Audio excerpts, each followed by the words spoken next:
अच्छा चलो।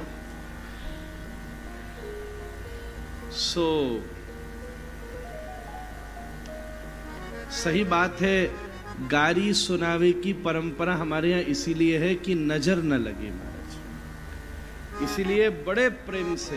हाँ अच्छा महाराज जी आपको बिना गाली सुनाए वापस वृंदावन नहीं जाने देंगे। आप मिथिला आए हैं, आप यही नौबत रह गई थी हमारी बात, और वो भी इतनी सारी मिथिला की सुंदर सुंदर नारी बैठी हैं। वाह जय हो जय हो। ब्रज और मिथिला का गाली का ही संबंध है। ब्रज और मिथिला का गाली का ही संबंध है। यहीं से तो गाली खाने के चक्कर में ठाकुर जी को शौक लगा गाली का।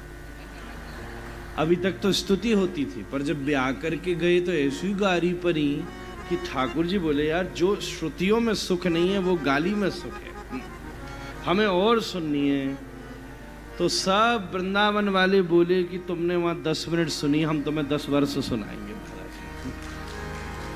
अच्छी बात है, ब्याह हुआ तो गारी भी सुनो, फिर सीधा नंदोत्सव का आनंद लेंगे महाराज। आज हम जीवन में 30-35 वर्ष से कथा कह रहे हैं, बचपन से। पर एक बात कहें मैथिली जी, ये जीवन में पहली बार ऐसा हमने अवसर किया कि कथा जब चलती है तो कथा ही चलती है, व्यास का क्रम है। हाँ, कथा का क्रम नहीं टूट रहा उसी प्रवाह में, पर ऐसा पहली बार हुआ कि आप सब जैसे कोई गुणीजन पधारे और बीच कथा में ये और 4 चांद लग रहे हैं कि सुंदर भाव से संकीर्तन। ऐसा इससे पहले कभी नहीं हुआ, तो ये भी सुंदर एक ऐतिहासिक बात है। मैं विनती करूं गाली भी सुनी ले। बहुत प्रेम से सम्मान के साथ आपको गाली सुना रहे हैं। ये केवल मिथिला में हो सकता है, सम्मान के साथ गाली। वृंदावन में भी एक तरफ बताओ, ये कोई बात क्या है? कमाल। हम बहुत स्वादिष्ट नीम खिलाने वाले हैं। ऐसा कोई नहीं कहेगा कि स्वादिष्ट भी है और नीम भी है और सम्मान भी और गारी भी, पर कोई बात नहीं, वृंदावन ने हमको खूब आदत दे रखी है। आप सुनाओ। कछु प्रश्न पूछेंगे बस, उससे ज्यादा कछु। वाह वाह जरूर।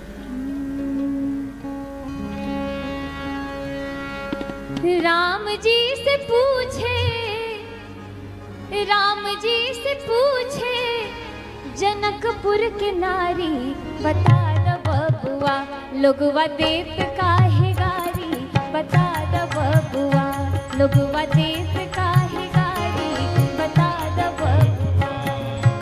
राम जी से पूछे, राम जी से पूछे जनकपुर के नारी, बता दो बबुआ लोगवा देत काहे गारी, बता दो बबुआ लोगवा देत काहे गारी, बता दो बबुआ।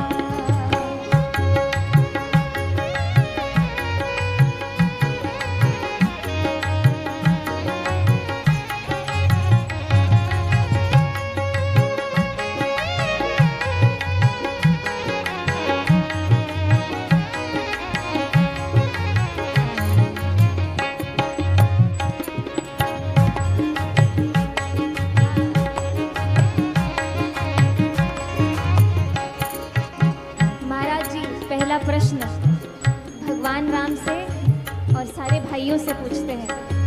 अरे तोहरा से पूछूं मैं ओ धनुषधारी, तोहरा से पूछूं मैं ओ धनुषधारी, अरे तोहरा से पूछूं मैं ओ धनुषधारी, तोहरा से पूछूं मैं ओ धनुषधारी।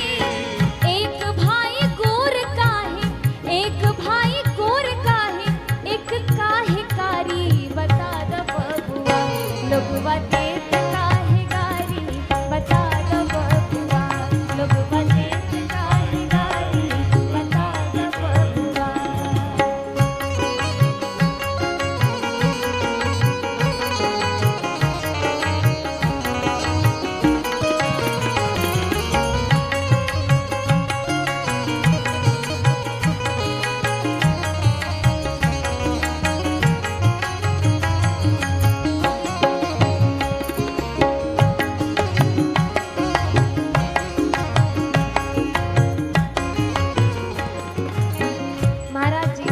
प्रश्न राजा दशरथ जी को बोल रहे हैं।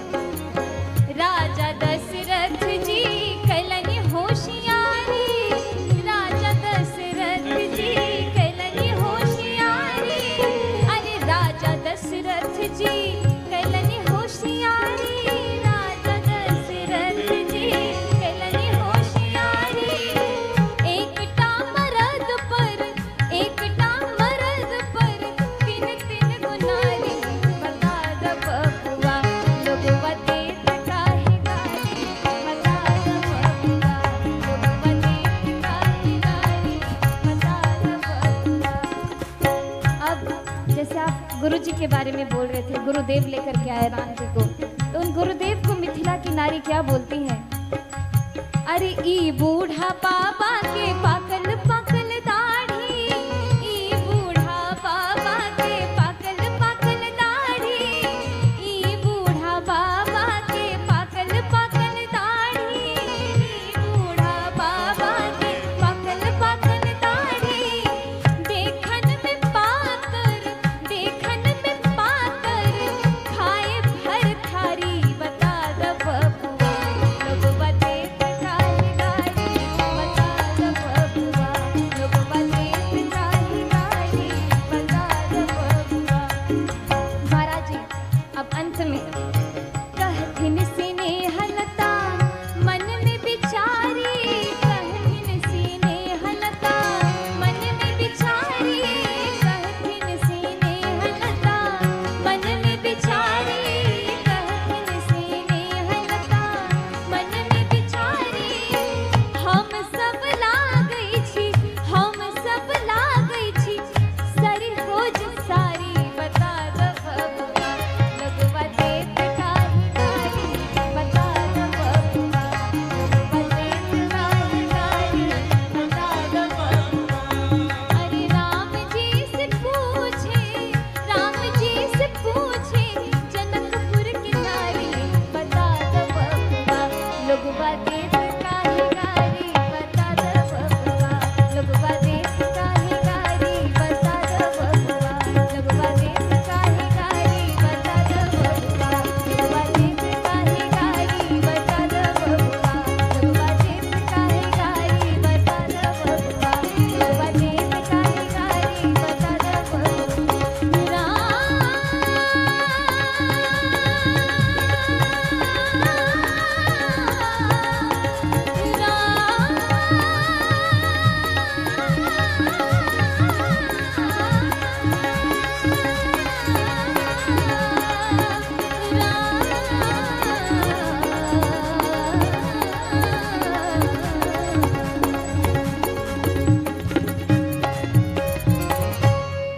बोलिए सियापति रामचंद्र भगवान की।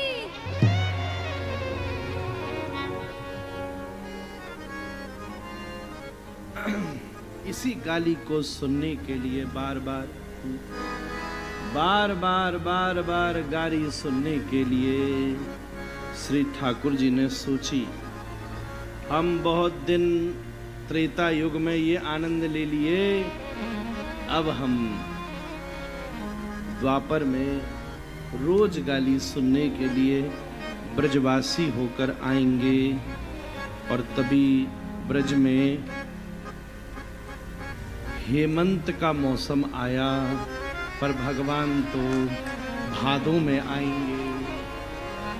तो ठाकुर जी ने अभी मिथिलानी से सुनी गाली, पर पहुंचा था ब्रजवासी, पर मौसम था हेमंत।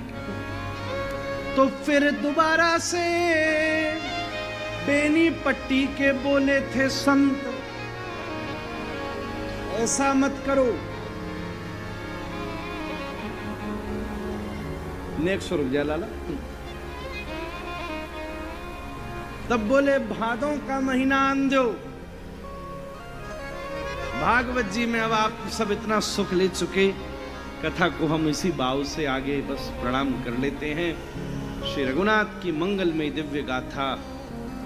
वैसे भी मिथिला में प्रसंग विवाह तक का ही होता है, तो ब्याह तक ही विराजना है हमें। क्या वापस भेजना, क्या वनवास देना, क्या इधर उधर डुलाना। जब विदाई का समय आया ना, तो उस समय 3 जन विदा हो गए। अब राम जी को विदाई न दी, आप सब लोगों ने विदाई नहीं दी। महाराज दशरथ बार बार कहे मैं भेजो, तो महाराज जनक बोले भेजो कैसे, आप तो लाए नहीं थे, विश्वामित्र जी लाए थे और संत को प्रसाद मिल बांट के खायो जावे। एक छोरो भेज दियो हमने लक्ष्मण, बड़ो कहीं ना भेज रो, मैं यही रहेंगे। महाराज दशरथ तो रोने लगे, हमने सोचा बहू आई या तो गांठ को बेटो भी गए हो महाराज। राम जी बोले ये तो बड़ी विचित्र बात है। जानकी जी बोली स्वामी मुझे तो आपकी आज्ञा ही माननी है राम जी, सदा हम चलने को तो आपके साथ तैयार हैं, पर इससे कोई समाधान नहीं होगा। हम चल दिए आपके पिताजी चुप हो जाएंगे, हमारे पिताजी रोना शुरू कर देंगे, इसका समाधान क्या है? बोले प्रभु सारे समाधान राम के पास ही हैं, ऐसा समाधान करो ना आपके पिताजी रोवे ना हमारे पिताजी रोवे। अनेक रूप रूपाय विष्णवे प्रभु विष्णवे। तब एक रूप से तो सिया राम जी अयोध्या पधारे, पर एक रूप से सिया राम जी मिथिला में विराज की रबड़ी रसगुल्ला खाए के आनंद ले में।